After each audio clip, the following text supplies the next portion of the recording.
First Chronicles 29. Furthermore, King David said to all the assembly, "My son Solomon, whom alone God has chosen, is young and inexperienced, and the work is great, because the temple is not for man, but for the Lord God. Now for the house of my God I have prepared with all my might gold for things to be made of gold, silver for the things of silver, bronze for things of bronze, iron for things of iron, wood for things of wood, onyx stones, stones to be set, glistening stones of various colors, all kinds of precious stones, and marble slabs in abundance. Moreover, because I have set my affection on the house of my God, I have given to the house of my God over and above all that I have prepared for the holy house, my own special treasure of gold and silver, 3,000 talents of gold, of the gold of Ophir, and 7,000 talents of refined silver to overlay the walls of the houses, the gold for things of gold, and the silver for things of silver, and for all kinds of work to be done by the hands of craftsmen. Who then is willing to consecrate himself this day to the Lord? Then the leaders of the fathers' houses, leaders of the tribes of Israel, the captains of thousands and of hundreds, with the officers over the king's work, offered willingly. They gave for the work of the house of God 5,000 talents and 10,000 derricks of gold, 10,000 talents of silver, 18,000 talents of bronze, and 100,000 talents of iron. And whoever had precious stones gave them to the treasury of the house of the Lord, into the hand of Jehiel the Gershonite.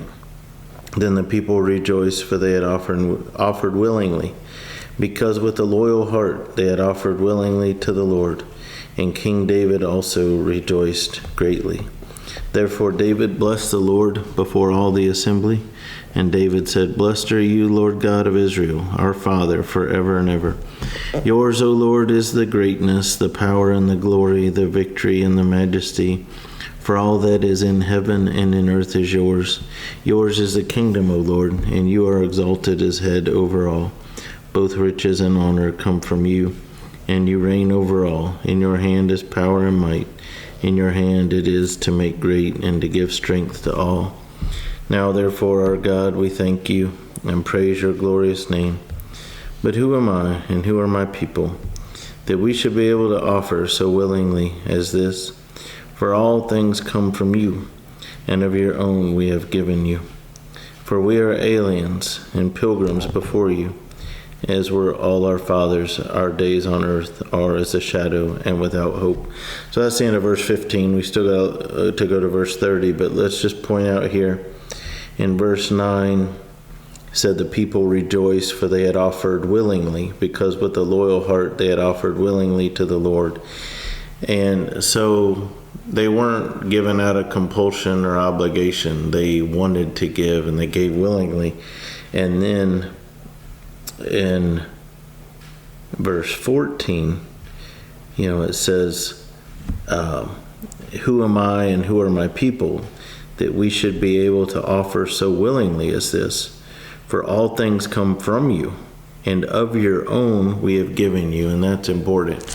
God provided everything that we have. So when we give to God, we're just giving him what's already his, what's always been his and always will be his. So it's not like we are being generous and God needs something from us. It's an opportunity to give back to God out of love and saying, "Hey God, I recognize that everything I have is yours, and it's a privilege and an honor to have something to give to you." And so that's kind of describes what our heart should be in giving to God, putting him first. O Lord our God, this is resuming in verse 16. O Lord our God, all this abundance that we have prepared to build you a house for your holy name is from your hand, and is all your own. I know also, my God, that you test the heart and have pleasure in uprightness. As for me, in the uprightness of my heart, I have willingly offered all these things, and now with joy I have seen your people, who are present here, to offer willingly to you. O Lord God of Abraham, Isaac, and Israel, our fathers, keep this forever in the intent of the thoughts of the heart of your people, and fix their heart toward you.